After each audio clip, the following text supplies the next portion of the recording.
Stode mit. Hallo ihr liebe Leute, hier ist wieder die Yankee mit dem neuen Let's Play. Wir spielen heute Stardew Valley auf Pelzig. Auf das Spiel überhaupt haben mich der Neuländer und Slanion gebracht. Die seht ihr auf meinem YouTube-Kanal rechts in der Leiste für empfohlene, tolle neue YouTuber. Die beiden haben mich überhaupt erst darauf gebracht, dass es das Spiel gibt. Es soll ein bisschen an Harvest Moon erinnern und ist auch eher ja, im ruhigeren Bereich zu Siedler. Hinzu kommt, dass ich mich dann ein bisschen umgeguckt habe, wer spielt dann so alles Stardew Valley.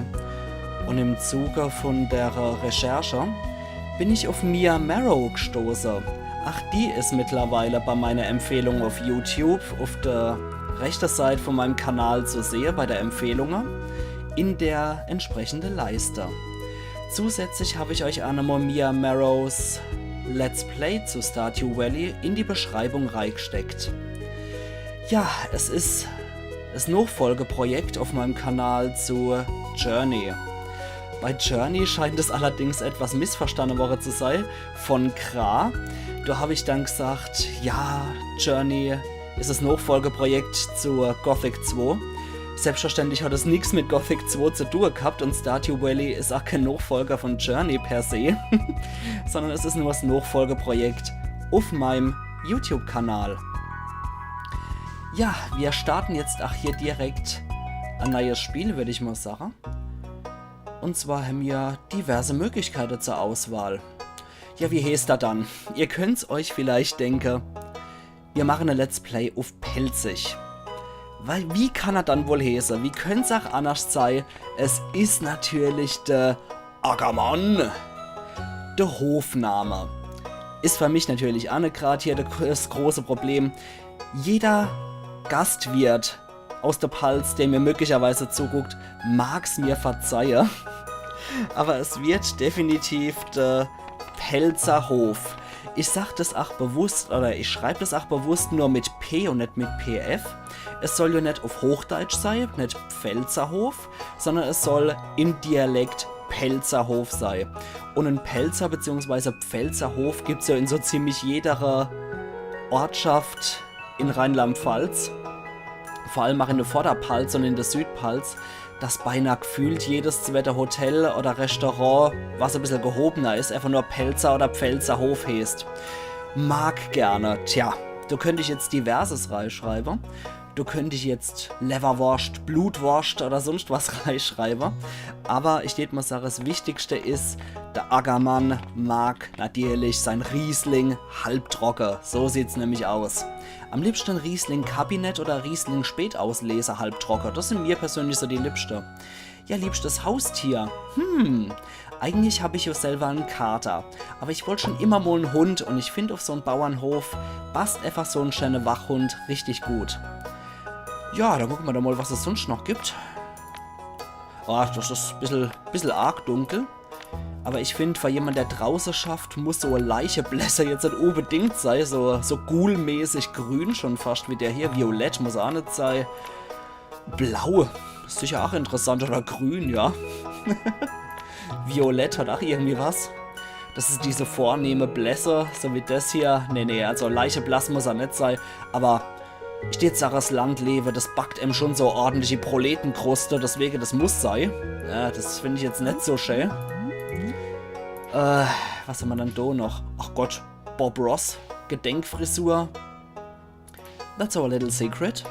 Dann gucken wir nochmal. Oh Gott, so Spucklocke. Nee. Ach, die Terranigma Arc Gedächtnisfrisur oder die Clouds Drive Final Fantasy VII Gedächtnisfrisur. Okay. Glatze scheint es wohl nicht so geben, dass der ein bisschen aussieht wie ich. Ach Gott. Okay. Diese güldenen Löckchen werden bestimmt auch nicht schlecht. Oder hier diese Föhnwelle. Ach Gott, was nehmen wir dann am besten? Oh Gott, nee, komm. Ich glaube, da sind noch ein paar Frauenfrisuren mit reingerutscht. Da bleiben wir doch lieber mal bei der stinknormale Frisur. Hemd, ja, Stützsache schwarz ist eigentlich ganz gut. Hosefarbe. Lass man einfach mal mit schwarzem Shirt und mit Blue Jeans. Das ist doch gar nicht mal so schlecht. Okay. Ein Schnorres kann er auch haben. Mir so ein Pornobalke muss er jetzt nicht haben. Also ein Kotelettenbart könnte er noch haben. Ich probiere ja irgendwie, dass die Charaktere ein bisschen aussehen wie ich, aber naja, Vollbart mit so einem etwas längeren Schnorres. Das könnte noch hinkommen. Ohrring, nee. Brill. Och Gott. Mit einer Kette, mit einer Sonnenbrille. Nee. Moment. Ach, das ist ein Enderschnabel. Nee, so degeneriert ist unser Ackermann, glaube ich, noch nicht. Ich glaube, du verpasst dir einfach einen schönen Vollbart. Die Aarefarbe, ja, ich habe grüne Aare. Deswegen will ich dir mal sagen, wir machen dem so grün-grau. Ja, das ist schon fast zu grau. Das sieht doch ganz in Ordnung aus. Die Haarfarbe. Och. Naja, wer es etwas außergewöhnlich will. Steht aber eher Sache. Er kriegt so die braune Haar. Das ist so in Ordnung. Bisschen dunkler, bisschen heller. Machen wir mal so dunkelbraune Haar. Hosefarbe, die passt. Und dann haben wir hier noch Standardhof. Ein einfaches Stück Land mit einer großen offenen Fläche, auf der du deinen Hof gestalten kannst. Ja, das ist so in etwa die Vorderpfalz, würde ich mal sagen. Flussbetthof. Dein Hof ist über mehrere kleine Inseln und Flussbetten verteilt. Fische sind hier häufiger als üblich vertreten. Ja, das ist als steht beim Altreihocker. Waldhof. Der Wald limitiert deine Hoffläche. Allerdings findest du die Schätze der Wälder direkt vor deiner Haustür. Das ist als steht mal im Pelzer Waldlewe. Bergspitzenhof. Steiniges Terrain und ein sich windender Fluss machen es schwer, deinen Hof zu gestalten. Allerdings bietet ein Mineralvorkommen Möglichkeiten zum Bergabbau. Das ist als steht mal bei Kaiserslautern hocke. Und dann hätten wir noch den Wildnishof. Eine Menge gutes Land hier, aber pass auf, in der Nacht kommen die Monster. Das ist so ein bisschen als steht mal im Saarland oder an der Grenze zum Saarland lebe. Du bleiben wir doch eher bei der Vorderpfalz, du komm ich sowieso her. So, das sieht doch soweit ganz gut aus. Ich sollte auch noch erwähnen, ihr liebe Leute, die heutige Episode wird natürlich, weil die erste Episode von einem neuen Let's Play von mir immer etwas länger ist, eine halbe Stunde lang hier. Und ihr habt Anteil an der wichtigen Sache im Spiel. Das heißt, ihr könnt mir sagen, wen soll ich heiraten und wen nicht. Bei der Hochzeit stelle ich allerdings so kleine Bedingungen, muss ich sagen, kleine Einschränkungen. Ich habe hier schon mal ein bisschen Probe gespielt und habe auch schon bei mir Marrow ein bisschen reingeguckt und so. Und meine Auswahl, was die Frau angeht, wäre Hayley oder Abigail. Da könnt ihr dann gerne entscheiden, welche von denen zwei ich heiraten soll. Und für andere Sachen könnt ihr jederzeit auch für die wichtige Sache abstimmen und kommentieren. Deswegen kommentiert fleißig, gebt mir auch Tipps, ich schaue, was ich umsetzen kann. So, wir starten direkt jetzt nach dem Fieder, bla bla.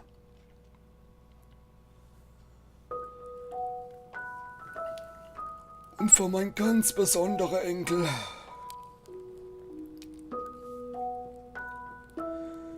Ich will, dass du den versiegelten Umschlag kriegst.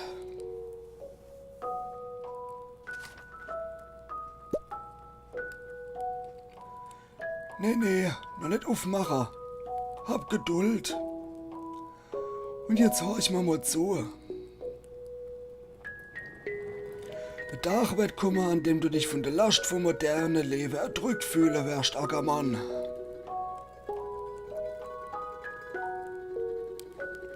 Und deine Seele wird von der wachsenden Leere eingenommen werden. Wenn ich das sag. Wenn das passiert, Knecht, wirst bereit sein für das Geschenk hier.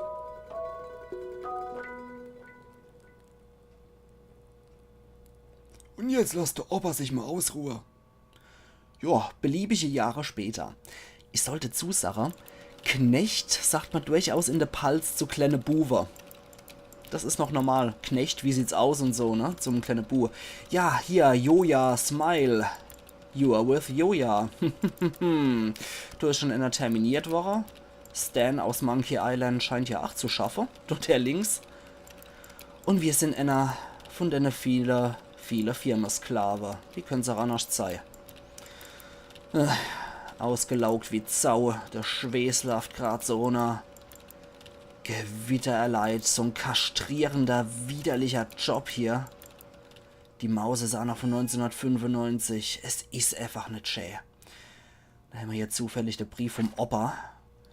Lieber Ackermann, wenn das hier liest, der wirst du Veränderung bitter nötig haben. Das Gleiche ist auch mir vor langer Zeit sellemols passiert. Ich hab vergessen, was im Leben wirklich wichtig ist. Nämlich Verbundenheit mit anderen Menschen und der Natur. Also habe ich alles aufgegeben und bin an den Ort gegangen, an den ich wirklich hingehöre. Ich habe den Vertrag zu dem Ort beigelegt. Mein ganzer Stolz, der Pelzer Hof. Der liegt im Sternentautal, das ist doch bei Speyer Wegst an der südlichen Küste. Ja, schon fast in der Südpfalz. Es ist der perfekte Ort, um mit einer neuen Lebeart zu fangen. Das war mein kostbarstes Geschenk und jetzt kehrt's dir. Ich bin mir sicher, du wirst der Familienname ehren, mein Bub. Viel Glück, in Liebe und stolzer Tradition vom Namen Ackermann, dein Opa. So nebenbei, wenn der Louis noch lebt, sag dem alten Lotter Louis Hallo von mir, jo? Wegst. Natürlich machen wir das Opa. So, das würde ich dann mal sagen. Nehmen wir doch direkt in Angriff. Na, bei Speyer ist es schon nicht mehr. Sternentautal, das scheint wohl eher so in der Südpfalz zu liegen. Also Gewitterleid, da müssen wir uns jetzt schon mit kräftigem Dialekt, auf kräftigen Dialekt einstellen, wenn es da hier geht. Weil in der Südpfalz, da redet man halt so. Ja, wenn nicht als ein Kilometer ist entfernt. Ich werde hier auch diverse Synchronisation natürlich liefern. Das Spiel verfügt ja leider nicht über Spruchausgabe. Und so werde ich der Leid auch irgendeinen Namen oder Appelser Abwandlungen von den Namen geben. Und ich werde sie im entsprechenden Dialekt natürlich auch synchronisieren. Wir werden hier von Robin empfangen. Hallo, du musst der Ackermann sein. Ajo. Ich bin Robin, die hiesige Schreinerin. Der Bürgermeister Louis hat mich geschickt, um dir den Weg zu deinem neuen Heim zu zeigen. Er ist gerade da und rammt ein bisschen von deiner Ankunft auf. Der Hof ist dort drüber, mir einfach nach. Hopp. Gucken wir mal, was der Lotter Louis geschafft hat, aber hier sieht so aus wie bei Hempelson am Sofa. Das ist der Pelzer Hof, dein Hof. Ja, tut den ich aber auch ganz schön gut, gell? Was ist denn los? Ja klar, es ist ein bisschen verloddert, aber unterm Durcheinander befindet sich gute Botter. Mit ein bisschen Fleiß kannst du ihm nur Ordnung schaffen. Das heißt, Raglotze und Schaffer. Man schafft ja nicht für irgend so kastrieren die Firma, sondern für sich selber. Und hier sind wir, bei dem neuen Heim. Ah, da ist ja der alte Lotter Louis. Mette, unser neuer Kömmling. Willkommen, ich bin der Louis, Bürgermeister von der Stadt Pelikan. Jeder hat schon nach dir gefragt. Es kommt nicht jeden Tag vor, dass jemand einziehen tut. Das ist ein ziemlich großes Ereignis, weil hier in der Gegend, da mögen wir so fremde Leute nicht so besonders wächst. Allab, du ziehst in die Altheit vom Großvater ein. Das ist ein gutes Haus, sehr, sagen wir mal, rustikal.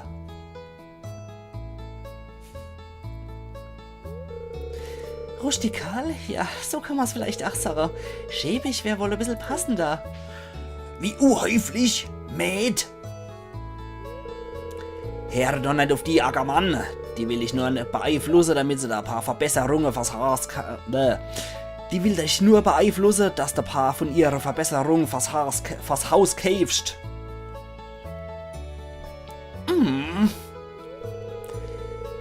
Ja, jedenfalls, du bist jetzt sicher mit von deiner langen Reise. Du sollst dich ein bisschen ausruhen, Bu. Morgen erkundest du am besten ein bisschen die Stadt und stellst dich der anderen vor. Die wissen das sicher zu schätzen, weißt. Robin ist immer noch ein bisschen stinkig. Oh, versteh dies vergessen. Falls du irgendetwas zu verkaufen hast, legst einfach in die Box hier rein. Ich komm dann in der Nacht vorbei und nehm's mit. Bitte? Der kommt einfach nachts auf meinen Hof geschlichen und rahmt mir die Truhe aus. Okay, das nennt man dann wohl Nachbarschaftshilfe oder sehr neugierige Nachbarn. Allerhaupt viel Glück, Ackermann. Gut, der alteingesessene Krummbeerebauer von Louis haben wir danach. Und ich muss sagen, die Musik, die bollert so richtig rein bei mir. Also ich höre es extrem laut, muss ich sagen. Aber, neue Tag fängt an. Wir wissen, wie wir uns bewegen können. Und haben 15 Pastinaken. Du hast 15 Samen für Pastinaken erhalten. Hier, Kleinigkeit, um dir den Start zu erleichtern. Bäuermeister Louis. Ups, jetzt habe ich hier schon rumgeschlagen. Und jeder Schlag verbraucht Energie. Der Axtschlag, den ich aus Versehen gemacht habe, hat jetzt schon mal gleich 2 Energie verbraucht. Ich sollte erstmal hier ein bisschen die Musik mal ein bisschen leiser machen. Die Töne eventuell auch mal ein bisschen dämpfen. Ich denke, das ist auch besser so. Dann habe ich es nicht ewig laut auf den Kopfhörer drauf. Wir gucken mal den Wetterbericht uns an. Willkommen bei Koso 5, deiner Lieblingsquelle für Wetterneuigkeit und Unterhaltung. Und jetzt die Wettervorhersage von Moja. Moja wird ein wunderschönes, sonniges Tag. Okay, wie sieht es dann beim Wahrsager aus? Willkommen bei Velvix Orakel, der einzigste Show, in der die Stimme der Geister direkt zu dir spricht. Die Geister fühlen sich halt neutral sind. Der Tag liegt in deiner Hand. Alle hopp und leben vom Land. Willkommen bei Leben vom Land her. Hier sind wir wieder mit ein paar Tipps für euch, Ohrenspitze. Die Sendung heute ist euch Grünschnäbel gewidmet. Ein bisschen Holz hacken und noch Wildpflanzen so und ein bisschen Geld zu verdienen, während der hier auf die Äschen ernt wart. Alle hopp. Ja, dann tue ich doch auch mal Sache. Gucken nochmal in unser Hofbuch, da haben wir 2 neue Aufträge gekriegt. Sag Hallo. Es wäre nett, die Geste dich jedem in der Stadt vorzustellen. Manche Leute sind ein bisschen zurückhaltend, wenn es darum geht, den neuen Einwohner zu begrüßen. Ja, 2 von 28 kennen wir jetzt schon. Der Bäuermeister und die Schreinerin. Erster Schritte. Wenn du ein richtiger Ackermann wäre willst, musst du mit der Grundlage anfangen. Benutzt der Hack, ums Feld zu bestellen. Benutzt dann eine Saat auf der Erde, um etwas anzupflanzen. Bewässert die jeden Tag, bis die Pflanze zur Ernte gewachsen ist. Passt die Nacke. Soll ich also machen. Jo, dann schaffen wir doch mal hier ein bisschen Ordnung, die Sache. Ich weiß ja mittlerweile schon, wie es geht. Durch das Let's Play von Mia Marrow, was ich gesehen habe. Und dass ich selber einmal eine Proberunde einfach mal so gespielt habe. So, da würde ich mal sagen, das muss leider weg. Das Gras ist dann später für Tiere recht wichtig, dass wir dort draus dann Futter für die Tiere machen können. Interessanterweise die Sichelarbeit, die verbraucht hier nichts an Energie. Was verbraucht, ist allerdings Upsala. Da muss ich wieder mal drauf achten, dass der Mauszeiger hier in die Richtung zeigt. Dass ich hier ein bisschen Stäh noch schlag und das Holz noch ein bisschen wegmache. So. Also erstmal die Stäh fort. Ein bisschen Kohle finden wir da auch noch manchmal, wenn wir die Stäh kaputt schlagen. Und wenn wir hier einigermaßen Ordnung schaffen, dann können wir uns auch noch ums Holz kümmern. Weil das Holz brauchen wir sowieso, damit wir noch eine Truhe bauen können, wo wir dann diverses Zeug lagern können. Ja, dann kommt der Baum hier definitiv auch ab. Ich bitte dann zu entschuldigen, wenn die Klickgeräusche etwas stark zu hören sind. Das ist dann nicht meine Absicht, ihr liebe Leid. So, lala. Gut, das sieht doch soweit ganz ordentlich aus. Dann lassen wir einfach mal wachsen, weil wenn der groß ist, gibt er natürlich auch mehr Holz. So, lala. Okay, da haben wir jetzt hier wunderschön die Fläche, wie ich finde. Und dann können wir uns noch ein bisschen beschäftigen. Ah, da ist noch gemischtes Saat dabei. Das ist natürlich sehr schön. Ja, im Hinterkopf behaltend, dass es später auch noch Vogelscheuche geben wird, weil Krähe immer versuchen, uns die Ernte wegzunehmen. Gestalte ich meine Felder ein bisschen anders, würde ich mal sagen. Also da kommt dann später ein Zaun hier. Da kommt ein Weg hier. Und dann machen wir 1, 2, 3, 4 und 5 auf 5. Und die Mitte lasse ich frei, damit ich da 1, 2, 3, 4 und 5. Damit ich in der Mitte die Vogelscheuche pflanzen kann, damit die hier über so ein Fünferfeld jeweils wache kann. So, das sieht doch soweit auch ganz in Ordnung aus. Ja, Stardew Valley oder wie man in der Pulse auch generell sagt, der Pulse Simulator in der Ackermann-Version. So, das sieht auch sehr schön aus erst einmal. Dann können wir hier unser Saat machen. Derzeit haben wir leider noch keinen Dünger, damit die Ernte so auch ein bisschen üppiger ausfällt. Und da können wir noch die gemischte Saat reinmachen. Wir haben unser Gießkann, also nichts wie drauf. Bei der gemischten Saat müssen wir halt immer uns überraschen lassen, was da rauskommt. So, da haben wir anscheinend nochmal Pastinake bei der wilde Saat dabei gehabt. Und da müssen wir mal gucken, was da rauskommt. Könnten Krummbeere, also Kartoffeln sein. Schauen wir mal. Das, was man abpflanzt, ist ja natürlich auch immer saisonal bedingt. Je nachdem, was für Jahreszeit ist, kann man entsprechende Sachen kaufen und abpflanzen. Na, willst du da nicht? So. Alle hopp. Dann würde ich sagen, wir legen uns noch etwas mehr Holz zu. Das kann definitiv nicht schaden. Da können wir auch... Oh, da kommen die ganzen Schmetterlinge raus, wenn wir hier auf den Baum drauf kloppen. So, komm schon. Und Baum fällt. Sehr schön. Allerhaupt ein bisschen Holz bräuchten wir noch, damit wir da noch die Truhe herstellen können, weil die kostet, glaube ich, soweit ich weiß, noch 50 Holz. Ja, 3 Stücke noch, dann sind wir soweit bedient. Und da können wir ruhig einmal ein bisschen noch das Gras mähen. So, die Fasern brauchen wir später auf jeden Fall auch noch für die Vogelscheuche. So. Energie haben wir noch ein bisschen was übrig. Das ist auch nicht verkehrt. So, sehr schön. Dann können wir da noch ein bisschen die Fasern weg. Mit viel Glück ist hier ab und zu auch noch gemischt Saat mit dabei. So, als ich das ausprobiert habe, das Spiel, habe ich mal den Wildnishof einfach mal so just for fun genommen. Aber das war mir dann doch etwas zu lästig und da das Spiel eigentlich ein Ruhepol für mich sein soll, weil meine Masterarbeit wird ja Mitte Mai dann anfangen, wollte ich einfach was Ruhiges haben. Und dafür bietet sich Stardew Valley doch absolut perfekt an. So, die Truhe, die können wir entweder zu der Truhe vom Bäuermeister legen, oder wir können sie woanders hin machen. Die würde ich erstmal ganz gern in weiß gestalten. Und da können wir noch unseren Krug, den wir bisher so gesammelt haben, reinlegen.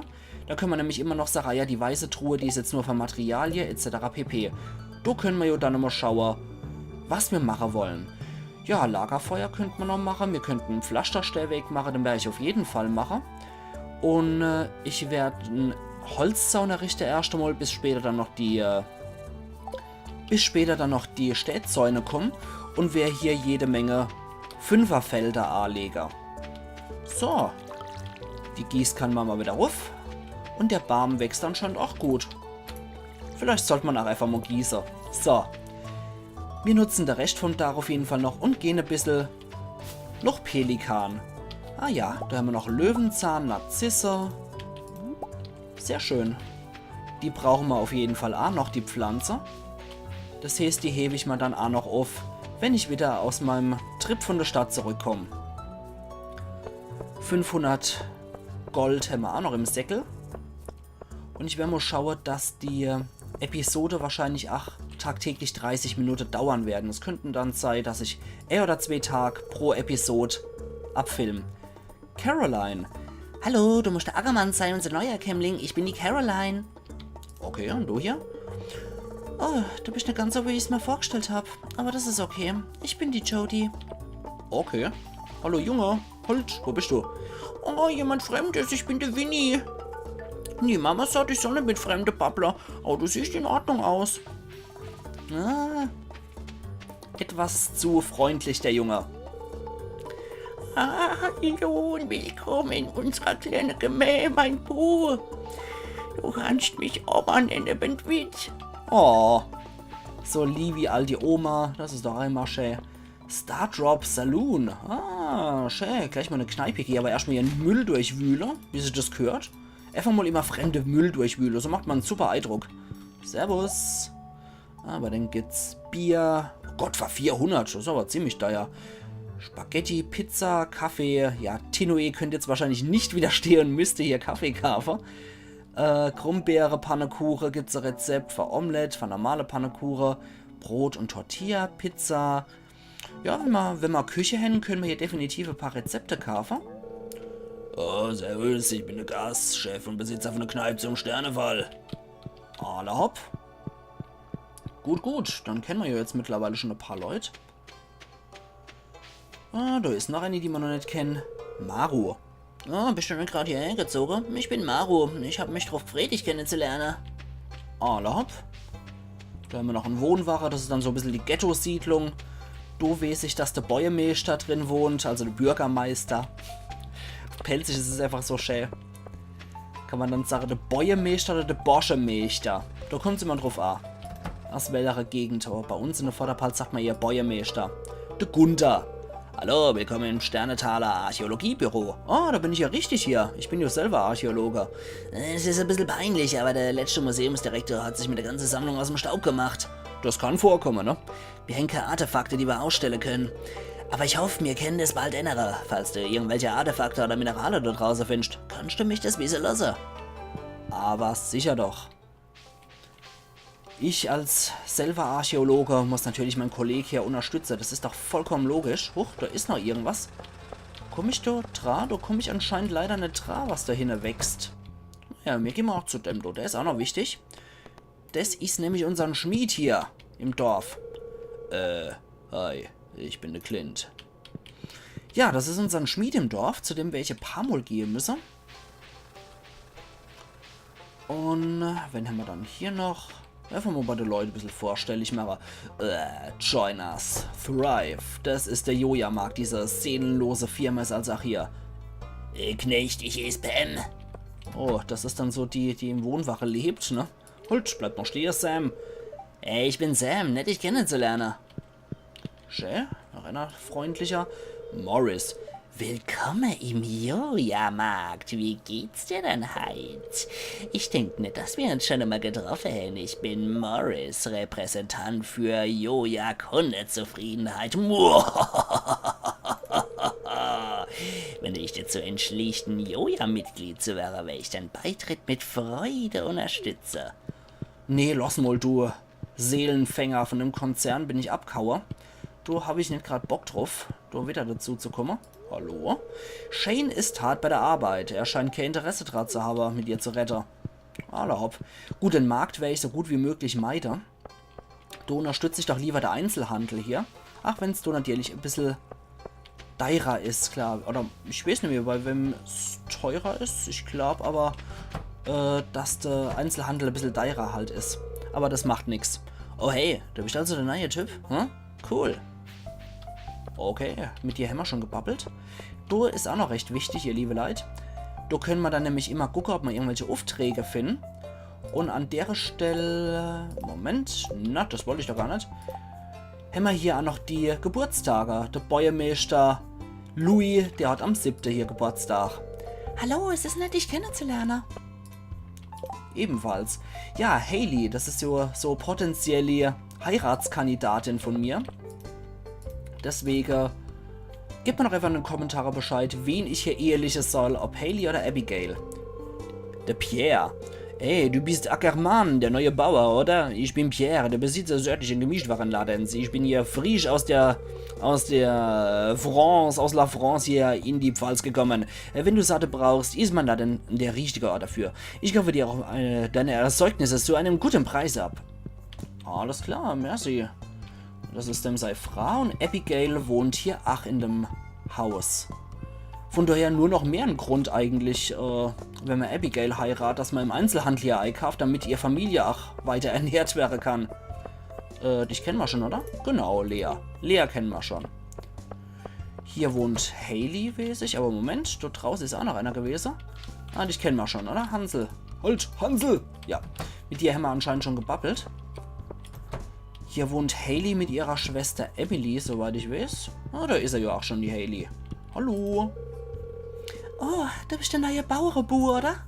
Genau. Ich habe aber gleich was für dich. Ich weiß nämlich, dass die das eigentlich ganz gern mag. Für mich? Oh, danke. So, deswegen gleich mal ein Geschenk geben. Da können wir nämlich dann hier bei dem Soziales, können wir dann sehen, wir haben hier jetzt schon 1 von 2 Geschenke gegeben.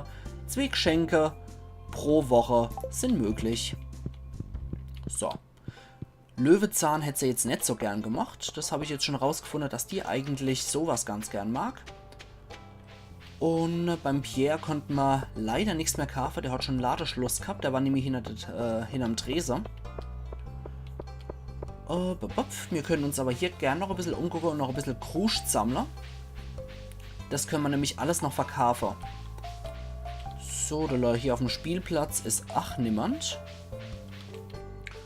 Gut, also den Tag beenden wir auf jeden Fall noch. Und dann die Sache, wenn der Tag beendet ist, sehen wir uns morgen dann wieder zu einer neuen Episode. Noch ein Narzisse, das ist natürlich perfekt. Damit wir die nicht nur mal zigmal sammeln müssen. Dich können wir doch, glaube ich, auch schon, oder? Ja, genau, dich können wir auch schon. Wächst, in einem kleinen Ort wie dem hier kann ein neues Gesicht die Dynamik ziemlich verändern. Das ist aufregend. Ja, verständlich, wenn es hier nur 27 Leute oder was gibt, ist das logisch. Bei so einem kleinen Ort zählt natürlich durch jeder Einwohner. Okay. Da werde ich aber auch sagen, wir sollten nochmal zurück auf den Hof. Und mit der 50 Energie, die ich noch habe, sollten wir eventuell auch noch was anfangen. Damit wir da noch was Gescheites reißen können.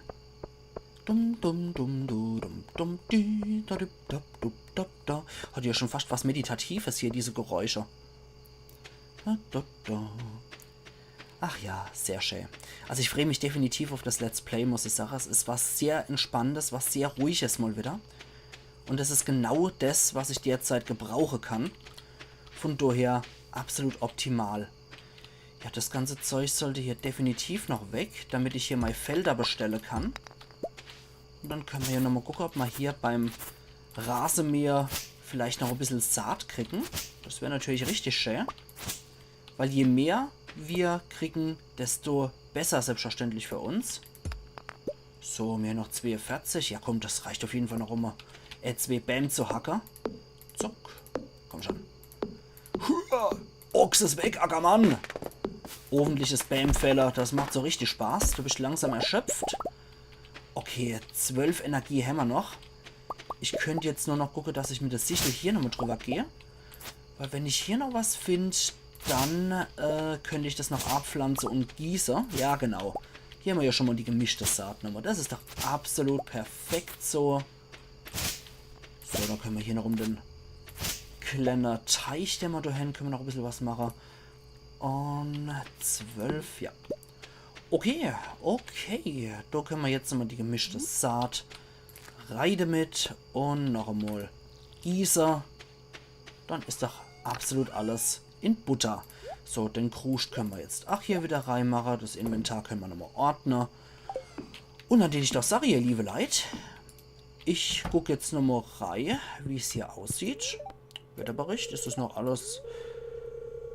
Okay, klar und sonnig für den nächsten Tag. Alles klar. Der Wahrsager. Neutral, das hatten wir schon. Und lebe auf dem Land. Ja, okay. Eins wollte ich aber auch noch machen. Ich habe nämlich 2 von den Dinger, von den Löwenzahn. Einer brauchen wir später noch für eine Quest. Das werden wir dann auch sehen. Aber den Löwenzahn, den kann ich rein. Den kann dann der Bäuermeister für mich verkaufen. Jo, ihr liebe Leute. Dann heißt es jetzt für mich... Es geht ab ins Bett und wir sehen uns morgen wieder zu Let's Play Stardew Valley auf Pelzig, wenn ihr wollt. Also machen's gut und bis morgen dann wieder. Quatsch, nicht bis morgen wieder. Das muss ich echt noch reinkriegen in meinen Terminkalender. Wir sehen uns natürlich leider erst übermorgen wieder. Morgen kommt Illusion of Time raus. Und wir sehen uns dann übermorgen wieder zu Stardew Valley, wenn ihr wollt. Also machen's gut und bis übermorgen dann wieder. Iron Yankee.